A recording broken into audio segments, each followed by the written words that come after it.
majestoso, silêncio estás a me olhar.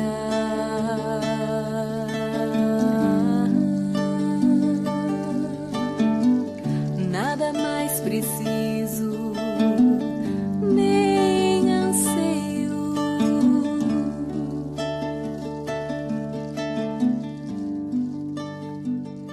O Senhor esteja convosco.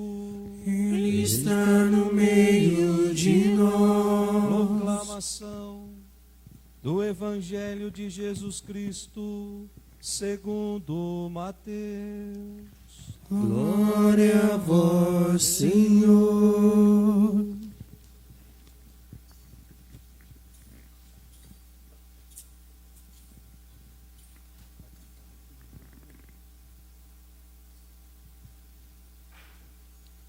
Naquele tempo, disse Jesus aos seus discípulos: ficai atentos, para não praticardes a vossa justiça na frente dos homens, só para serdes vistos por eles. Caso contrário, não recebereis a recompensa do vosso Pai que está nos céus. Por isso, quando deres esmola, não toque a trombeta diante de ti, como fazem os hipócritas nas sinagogas e nas ruas, para serem elogiados pelos homens. Em verdade vos digo, eles já receberam a sua recompensa. Ao contrário, quando deres esmola, que a tua mão esquerda não saiba o que a tua mão direita fez, de modo que a tua esmola fique oculta, e o teu Pai, que vê o que está oculto, te dará a recompensa. Quando orardes, não sejais como os hipócritas, que gostam de rezar em pé nas sinagogas e nas esquinas das praças, para serem vistos pelos homens. Em verdade vos digo, eles já receberam a sua recompensa. Ao contrário, quando orardes, entra no teu quarto, fecha a porta e reza ao teu Pai que está oculto. E o teu Pai, que vê o que está escondido, te dará a recompensa. Quando jejuardes, não fiqueis com o rosto triste, como os hipócritas. Eles desfiguram o rosto para que os homens vejam que estão jejuando. Em verdade vos digo, eles já receberam a sua recompensa.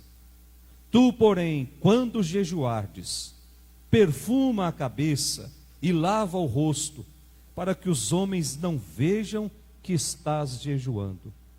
Mas somente o teu Pai que está oculto, e o teu Pai que vê o que está escondido, te dará a recompensa. Palavra da salvação. Glória a vós, Senhor.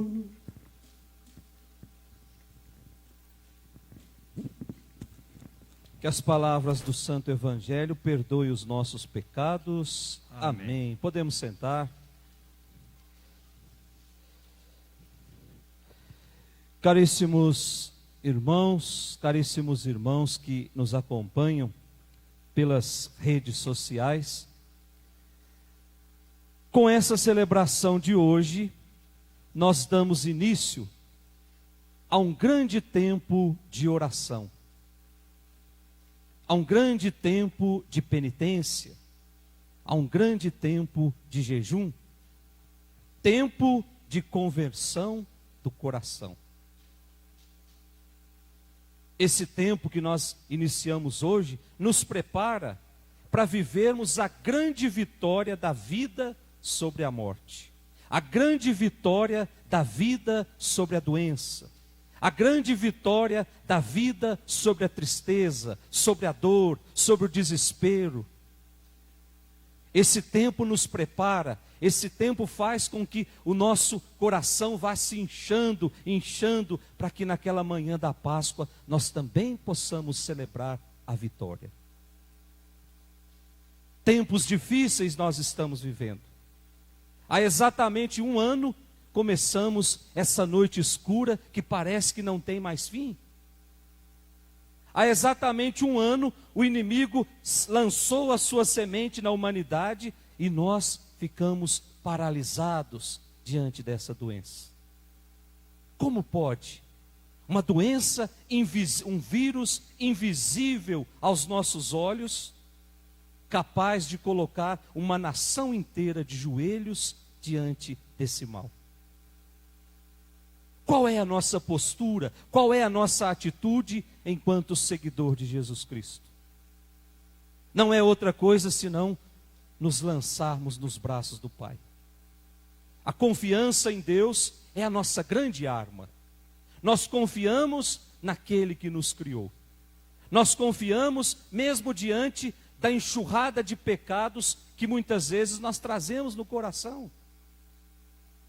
Nós confiamos que existe um Deus que está disposto a passar a nossa vida a limpo de novo.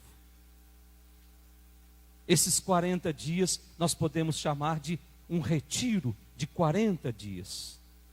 Mas para que isso aconteça, é preciso que haja um retorno a Deus. É aqui que está o sentido da palavra conversão.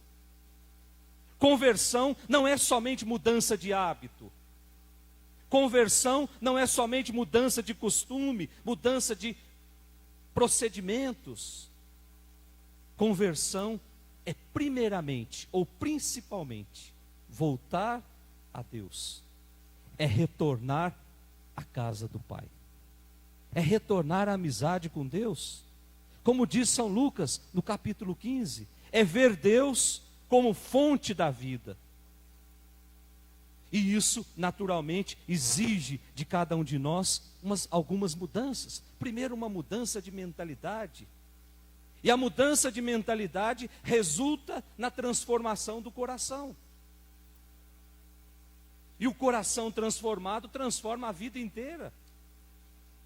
Meus irmãos, conversão é isso, é sair de si mesmo, é deixar de viver para si mesmo e deixar-se guiar mais por Deus. É o que eu dizia no começo, é nos lançarmos nos braços do Pai e permitir que Deus vá conduzindo a nossa vida. É deixarmos para trás aquilo que o mundo foi pendurando na nossa caminhada.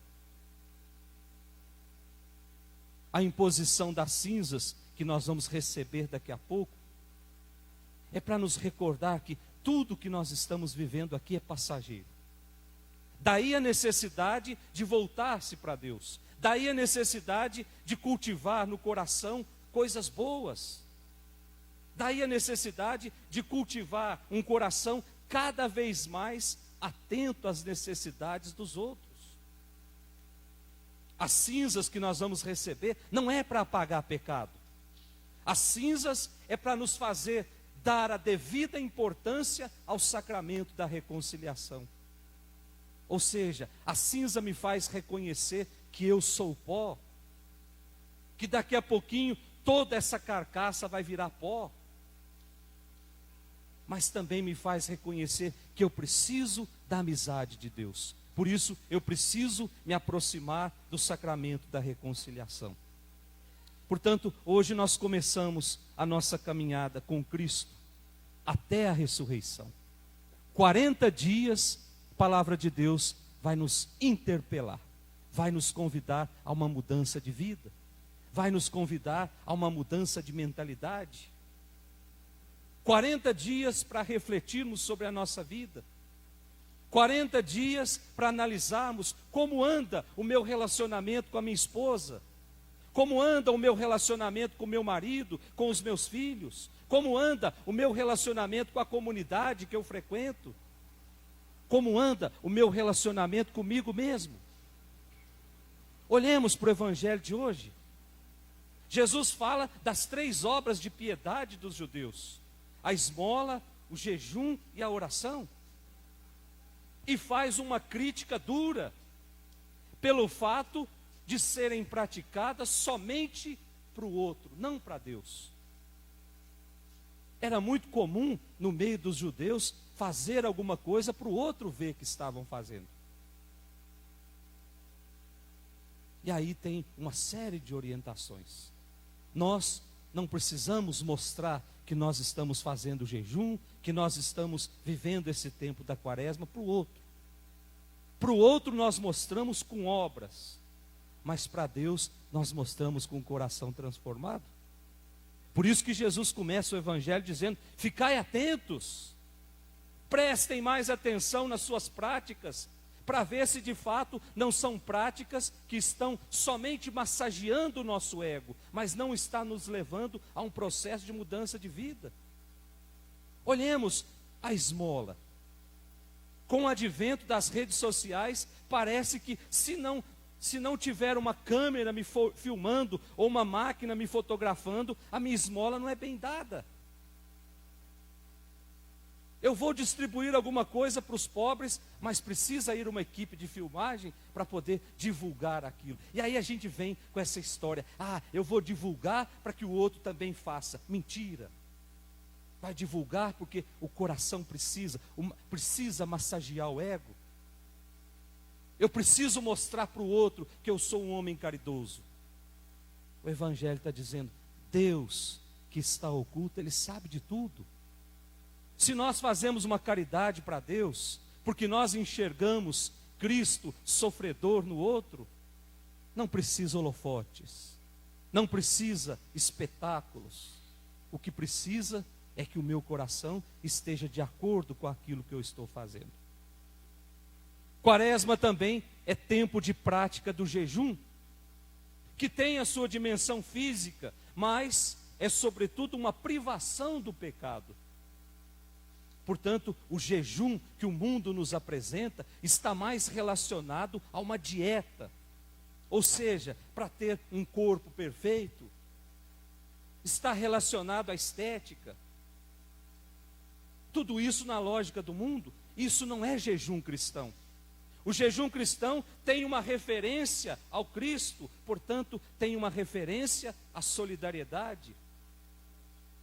Portanto, jejuamos para sermos mais solidários. Jejuamos para sermos mais abertos aos outros. Quaresma também é tempo de esmola. A esmola nos educa para os irmãos. A esmola nos educa para que possamos ir ao encontro daqueles que precisam e partilharmos com ele aquilo que a bondade de Deus permitiu que possuíssemos. Estamos hoje diante de um convite veemente: convertei-vos e crede no Evangelho. Já vimos que converter é voltar-se para Deus. E crer no Evangelho? Será que crer no Evangelho é só acreditar num conjunto de palavras? É só acreditar num livro? Não, meus irmãos. Na dinâmica da quaresma, crer no Evangelho é fazer opção por Jesus. É o próprio Cristo quem nos convida à conversão, à mudança de mentalidade. Só assim nós vamos acolher o reino de Deus. Portanto, peçamos nesta quaresma que tenhamos a coragem de fazer da nossa vida uma vida voltada para as coisas do céu. Que deixemos de lado as intrigas, aquilo que nos divide, que deixemos de lado as nossas ideias que nós não largamos de jeito nenhum e abracemos mais a proposta de Cristo. A mudança de vida começa com a decisão do coração. Coração transformado é humanidade mais solidária. Coração transformado é humanidade mais voltada para o céu. Caso contrário, nós vamos entrar naquela dinâmica dos hipócritas. Fingimos uma coisa, mas no fundo, nosso coração deseja outra. Que o Espírito Santo, essa luz que vem do alto, nos explique todas essas palavras. Em nome do Pai, do Filho e do Espírito Santo.